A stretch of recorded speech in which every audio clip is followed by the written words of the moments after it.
اور پھر کہیں جا کے سلام علی ابراہیم اور سلامتی کا پیغام آیا۔ آزمائشوں کو برداشت کرنا، امتحانات پہ پورا اترنا اور مستقل مزاجی سے چلتے رہنا، یہی کامیابی کی علامت ہے، اور اسی طرح چلنے والا اپنی منزل تک پہنچتا ہے۔ ایک بندہ اگر دنیا کا کوئی علم حاصل کرنا چاہے، مکینک بننا چاہے، وہ روز صبح سویرے اٹھے گا اور کسی مکینک کے پاس جائے گا، وہ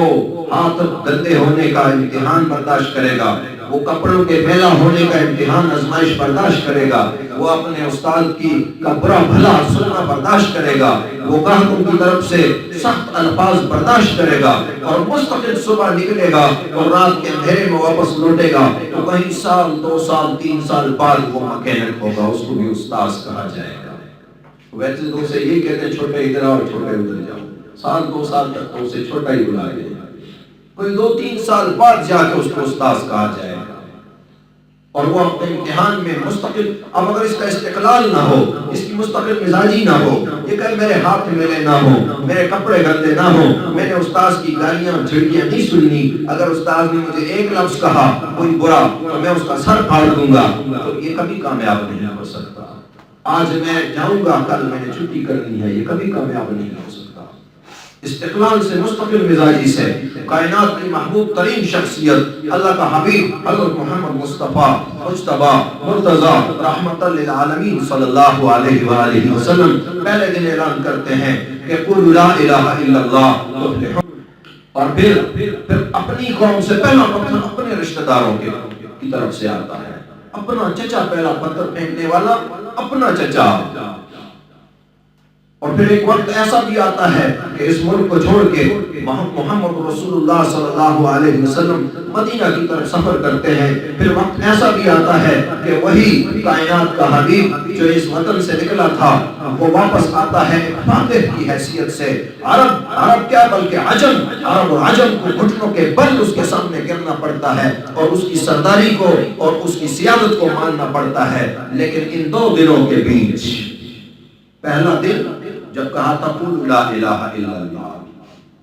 اور دوسرا دن کہ جب سرداری اور سیادت ہے عرب اور عجم پر،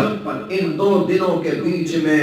بہت، 1 ہفتہ نہیں، 2 ہفتے نہیں، 1 مہینہ نہیں، 2 مہینے نہیں، 1 سال نہیں، 2 سال نہیں، بلکہ کئی سال بیچ میں گزر گئے۔ ان 2 دنوں کے درمیان شعیب ابی طالب کی گھاٹی بھی آتی ہے جہاں 1 سال تک بھوک اور پیاس برداشت کرنی پڑتی ہے بما خاندان کے۔ ان 2 سالوں کے درمیان طائف کا بازار بھی آتا ہے جب اللہ کا حبیب وہ اوباش لڑکے جو تکلیف دیتے ہیں اور خون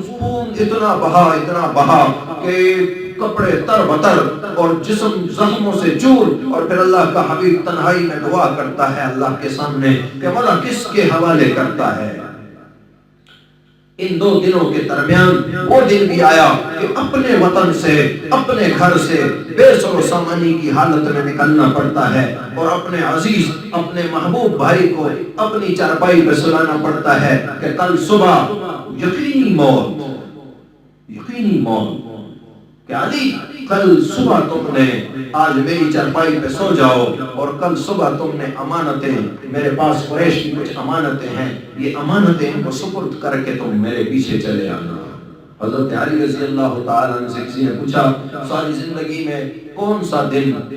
کون سے لمحات آپ نے انتہائی سکون اور اطمینان کے گزارے؟ فرمایا ایک وہ رات جو میرے حبیب نے فرمایا تھا میری چارپائی پہ سو جاؤ اور کل صبح امانتیں دے کے میرے پیچھے چل پڑنا، مجھے پورا یقین تھا کہ آج کی رات مجھے قطعاً موت نہیں آئے گی،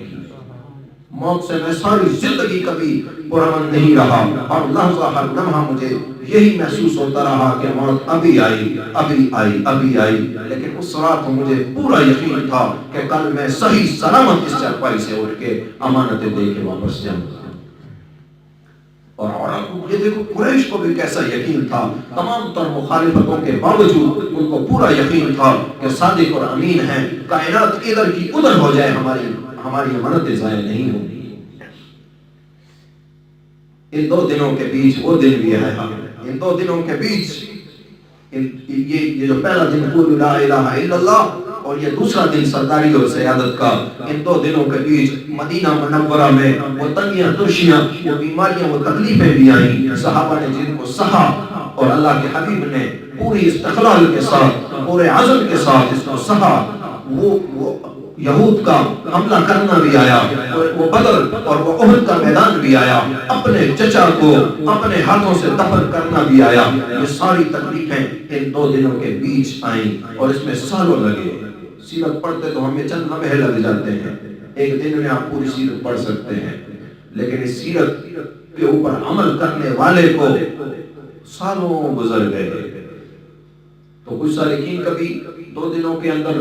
چاہتے ہیں کہ ہمیں وہ سیادت، وہ سرداری، وہ قوت، وہ طاقت، وہ عنایات، وہ رحمتیں، وہ عزتیں، وہ عظمتیں، وہ رفعتیں ہمیں 2 دن کے اندر مل جائیں. تو ایسا قتل نہیں ہوتا عزیزان گرامی. اللہ نے اپنے انبیاء کا ایک رول ماڈل، ایک نمونہ ہمارے سامنے رکھا. اس طرح زندگی گزارو اور امید سے وابستہ رہو. پیوستہ شجر سے امید بہار رکھ. تم امید رکھتے رہو ایک دن میں تمہیں بھی عطا کر دوں گا.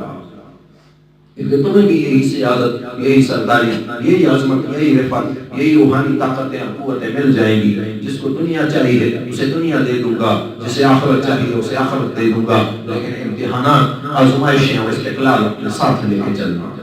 مستقل مزاجی اپنے ساتھ لے کے چلنا، امتحانات میں پاس ہونے کا، آزمائشوں سے گزرنے کا حوصلہ اپنے ساتھ لے کے چلنا. اگر یہ ہوگا تو سب کچھ مل جائے گا. اور اگر یہ نہ رکھا، اپنے پاس امتحان پہ پورا اترنے کا حوصلہ تمہارے پاس نہ رہا، آزمائش میں صبر و سکون اور امید کا دامن تم نے چھوڑ دیا اور استقلال اور مستقل مزاجی تمہارے پاس نہ رہی، تو پھر کامیابی کی طمع اور امید بھی نہ رکھنا.